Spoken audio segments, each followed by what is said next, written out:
Неумока наконец-то вышел буквально вчера. Сегодня, ребят, я без сценария расскажу вам о плюсах и минусах Неумока и стоит ли старым игрокам возвращаться в игру. Ну, первое, что мы видим в Неумока, это то, что вместо квартиры у нас такая социальная зона, где присутствуют также другие игроки. Ну, конечно, они любят вот это толпиться здесь постоянно, не бегают, как я вот, например. Но тем не менее, плюс этой зоны в том, что здесь мы можем посмотреть на скины других игроков, а также посмотреть их профиль. То есть вот мы нажимаем на игрока, и вот мы видим профиль игрока с таким крутым скинчиком. Также тут появились эмблемы. Вот эта первая эмблема, это значок уровня коллекционера, то есть уровень коллекционера по-прежнему есть в игре. Также значок элитного охотника, который прокачивается в пути элитного охотника за новую валюту заслуги. То есть мы сначала получаем обычный значок, а потом этот значок улучшается, вплоть до вот такого вот голубого значка. Я на самом деле рад, что они сделали именно так, а не то, что типа ты просто тупо собираешь все эти значки и ты типа можешь выбирать какой-то значок. Это бы слишком захламляло игру, поэтому я думаю, что пускай лучше значок просто прокачивается. Ну потому что очевидно, что игроки будут ставить самый последний значок, а не какой-то там средний или это. Ну конечно, тут есть такие, что типа, ну нет, последний все-таки покруче. Также здесь мы зарабатываем элитные кредиты мерча, которые можно потратить в магазине в специальном разделе элитный мерч. Кстати, здесь вы можете заметить, что меню магазина обновилось, и она больше напоминает Fortnite, ну и как недавно в Brawl Stars обновили. Конечно, кредитов надо очень много для покупки чего-то, но это все бесплатно. Это типа такая альтернатива прошлой программы элитного охотника. Где-то 40 дней эти акции будут тут висеть, и скорее всего они потом обновятся, либо пропадут, не знаю. Ну также донат, куда ж без доната. Ну и также раздел с миксом мэни, где мы можем тратить кредиты мерча. Косметики тут на самом деле очень много, как и крутой, так и такой себе. Мне кажется, что им стоит немножко уменьшить количество косметики, при этом сделав ее более качественной, потому что буквально можно ее бесплатно получать и за донат. То есть, допустим, условно человек, который донатит, он вряд ли будет использовать вот эту всю косметику, потому что, ну, донатная, очевидно, намного лучше, со всяким сиянием и вот такими крутыми маунтами. Так что я думаю, разработчикам стоит вот этот момент доработать. Ну и цены, конечно, капец. Но хотя, с другой стороны, это бесплатная игра. То есть купить оружие вы здесь не сможете. Или же купить ядра хаоса. Ядра хаоса вы можете получать в спринтах на оружие, выбивая из перков, где вы также можете получить и оружие, и монеты, и кредиты мерча. Ну и также специальный набор, скорее всего, который подходит именно под это оружие. На самом деле игрокам придется очень много денег тратить, потому что каждый месяц будет появляться по 3 новых оружия, и $11 это на самом деле очень много. Причем я бы не сказал, что косметика прям, ну, очень крутая. Ну, допустим, вот этот наряд, я бы не сказал, что он какой-то самый крутой. Но перчаточки прикольные, такие сияющие. Так что только ради перчаточек можно взять этот пропуск. Ну и ради вот такого прикольного маунта, улиточка. Но опять же, надо смотреть, как он в игре выглядит, а то так непонятно. Я советую разработчикам добавить возможность порассматривать анимацию на маунте. Ну и также, возможно, тест скинов, не знаю, как это сделано в Brawl Stars. Я не знаю, покупать ли этот пропуск или нет. Давайте как раз купим этот пропуск на видос, поддержим, как говорится, разработчиков. Вот у нас пропуск. Что? Что за значок Brawl Stars? Вы видели? Там был значок Brawl Stars. Вот это легендарная лига. Жесть. Я потом напишу об этом в телеграм-канале после того, как я сниму ролик. По-любому они использовали какие-то материалы из Brawl Stars, ну или, не знаю, движок тот же использовали. Но я вообще этого не ожидал. Я сначала подумал, что это у меня в глазах что-то происходит, а это реально я увидел. Ну, потом посмотрим. Хотя реально, может, мне просто показалось. Напишите в комментариях, увидели вы значок Brawl Stars или нет. Вот такой вот прикольный жест.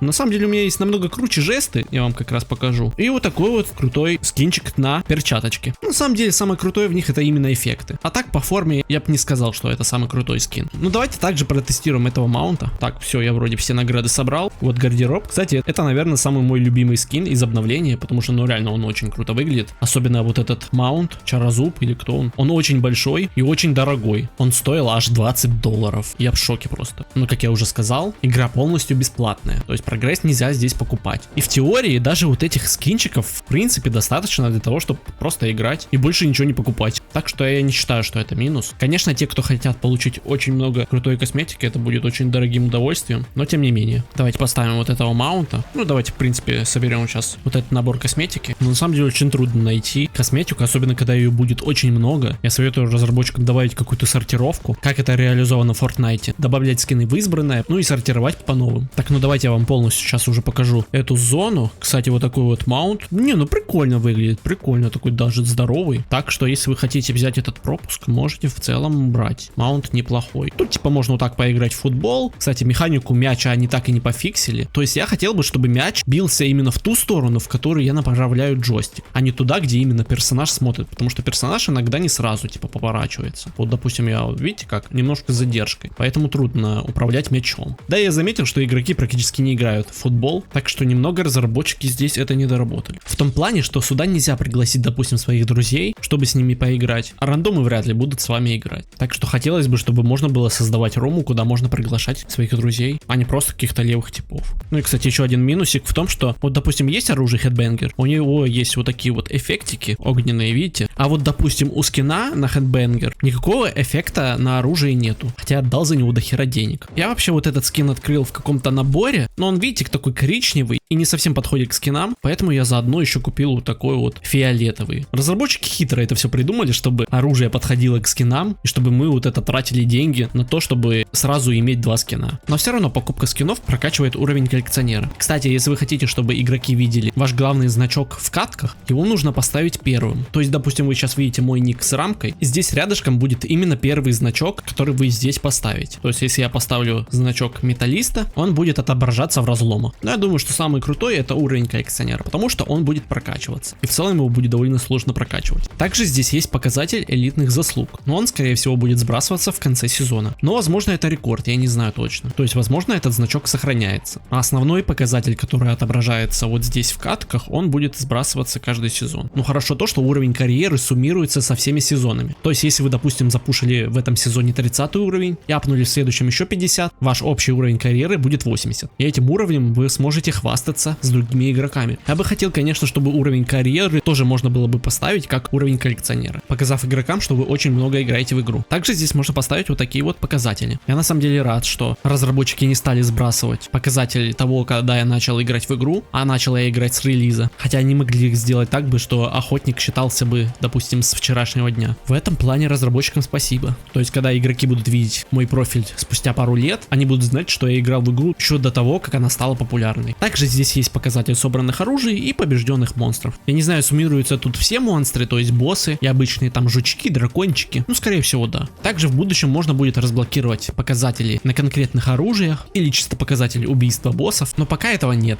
так как разработчики еще не выпустили систему мастерства на оружие. На самом деле его очень не хватает, но я думаю, разработчикам нужно дать время на то, чтобы они доработали эту систему, чтобы она была довольно интересной, потому что по сникпикам она была довольно такой скучной и почти напоминала путь вот этого элитного охотника. Так что я думаю, разработчикам нужно дать время. Также здесь есть список лидеров. На самом деле я немножко разочаровался в нем, потому что попасть в топ-200 практически невозможно. Я бы хотел, чтобы игра показывала хотя бы то, что я на 9999 месте, но игра показывает только топ-200 игроков, как и в Brawl Stars. Если учесть, что в игре сейчас очень мало игроков, мне кажется, что в него практически невозможно попасть, либо это надо быть очень лютым задротом, играть со своей командой и прокачивать оружие с помощью ядер. Ядра могут прокачивать урон, критический урон, скорость атаки, время перезарядки, лечение, получаемое лечение, максимальное здоровье и уклонение. Мне, кстати, вчера на стриме выпало сверхзаряженное ядро на время перезарядки. Но в основном у большинства оружия присутствует ядро на урон. Также вы можете их объединять в такой же тип ядер или в случайный тип ядер. То есть, если вы улучшите это ядро, оно может стать случайным, заряженным в любом типе ядер. Но это надо еще проверять. Вообще, разработчики даже не планировали добавлять какое-то развитие силы. И хорошо, что они добавили эти ядра, потому что без них, мне кажется, намного скучнее было бы играть дальше. Но и минус ядер также в том, что у тебя меньше шансов попасть в таблицу лидеров, потому что, очевидно, что игроки с ядрами будут намного выше по скорости прохождения. Да, разработчики говорят, что прибавка небольшая, но 20% критического урона, здоровья и уклонения на самом деле дает очень большой прирост. Ну, конечно, у вас есть возможность получить эти все ядра, но, конечно, это займет время. Особенно, когда будут появляться новые оружия, так что я не знаю. Но можно, конечно, и попробовать и без ядер попасть в таблицу лидеров, но мне кажется, вот все, кто здесь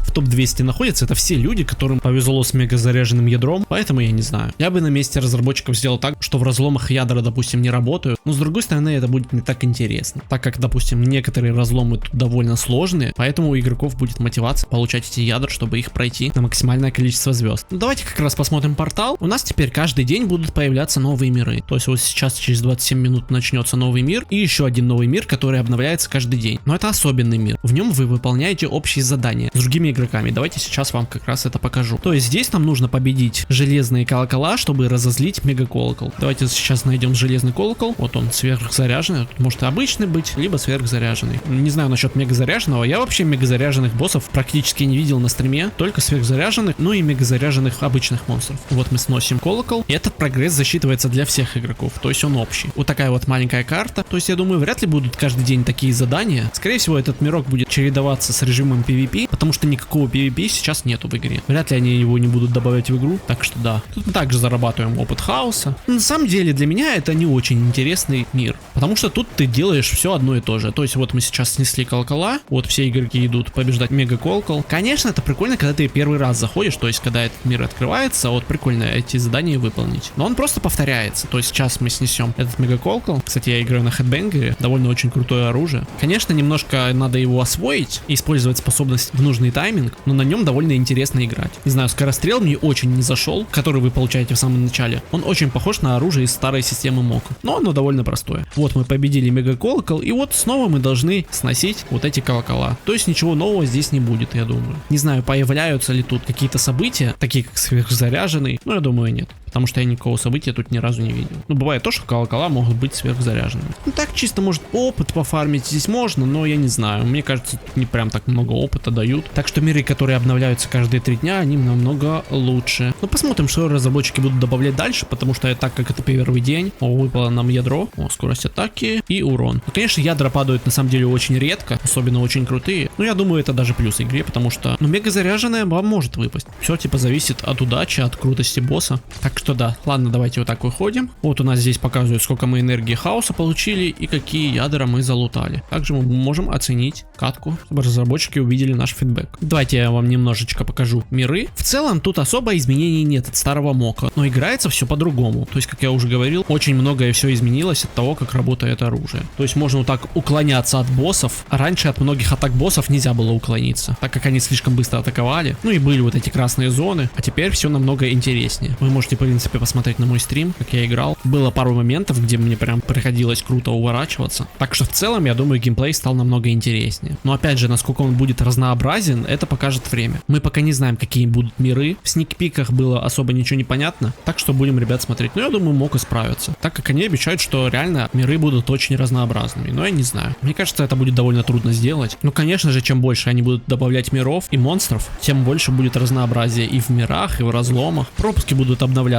каждый месяц, то есть вот эти 3 оружия это все на 1 месяц. И скорее всего в следующем месяце будет еще 3 новых оружия. То есть можно предположить, что разработчики будут выпускать обновления каждый месяц. Если это так, это будет очень круто. То есть постоянно будет какой-то новый контент. Ну или же они просто добавят оружие, а обновления будут входить раз в 3 месяца. Но насчет этого я не знаю. Я просто ориентируюсь на то, что разработчики нам не показывали в видео про обновление, что появятся еще какие-то виды оружия. Так что подозреваю, что они, когда выпустят новый сезон, выкатят еще один ролик Мокомс. И надеюсь, они добавят макопедию и мастерство владения оружием, чтобы был какой-то постоянный прогресс. Пока что из такого постоянного прогресса это только уровень карьеры и уровень коллекционера. Элитный же охотник будет сбрасываться. Но еще, кстати, минус в том, что Ника больше нельзя гладить. То есть мы можем вот так вот подойти, потереться типа об него, и будет считаться, что мы типа гладим Нику. Но я не знаю, что мешало разработчикам добавить просто старую механику. Допустим, могли несколько человек гладить Нику. Почему бы и нет? Но разработчики отказались. Вот, кстати, есть такое колесо эмодзи. Как видите, вот можно так посмотреть на Нику. Ему, конечно, добавили много всяких анимаций. Также, кстати, есть такая штучка, что если мы подойдем вот так вот, скинем рыбку, Нико будет ее вот так вот съедать. Конечно, я не знаю, как она в него влезла, но тем не менее. Также тут можно типа кидать вот такие крутые спрейчики. Но, конечно, я не представляю, что с качеством, разработчики. Вы как будто это не тестируете, не знаю. Повысьте, пожалуйста, качество спреев. Потому что мы за эти спреи отдаем деньги, господи. Конечно, понимаю, оптимизация и все дела, но, блин, это слишком пиксельно. Конечно, в мирах, может быть, оно чуть подальше будет, но все равно же игроки будут приближать, смотреть. Так что хотя бы чуть-чуть повысьте, блин, качество. Еще минус в том, что они убрали лор, но они добавили вот такой вот чат мока, где сидят основатели. Скорее всего, здесь они будут рассказывать какой-то лор. Я такого в других играх, если честно, не видел. Не знаю, напишите в комментариях, есть ли такие игры, где присутствует какой-то лорный чатик, но мне кажется, это очень круто выглядит. И по-любому его можно будет весь скроллить, и игроки могут со всем этим ознакомиться. Также, ребят, вступайте в мою группу YouTube PKDish, ссылочка есть в описании. Там вы можете меня поддержать донатиком, и будут ссылочки на другие мои каналы и на группу Мока. Я если вдруг я буду стримить, через группу я буду кидать ссылку на руму, чтобы вы могли со мной поиграть. Вот такой вот неумока, ребят. Честно, мое мнение, игра выглядит намного лучше, чем было раньше. Вы спросите, стоит ли возвращаться в игру или начинать в нее играть? Мне кажется, да. Конечно, разработчики год не выпускали обновления, но я думаю, это того стоило. И реально она ощущается так, как была на момент релиза, когда выходила первая глава. Когда я играл буквально часами, и вчера у меня было такое же чувство, что я не один играю, а со всеми людьми. Просто игре нужно больше контента, больше всяких режимов, как, допустим, вот такой вот режим охота за очками. Можно еще какие-то режимчики добавить, не знаю. И тогда игра станет очень успешной. Ну а пока будем смотреть, что будет выходить за контент. Пока неизвестно, что за миры будут вообще за весь сезон, какие разломы будут на следующих неделях, будут ли они разнообразными. Все покажет время.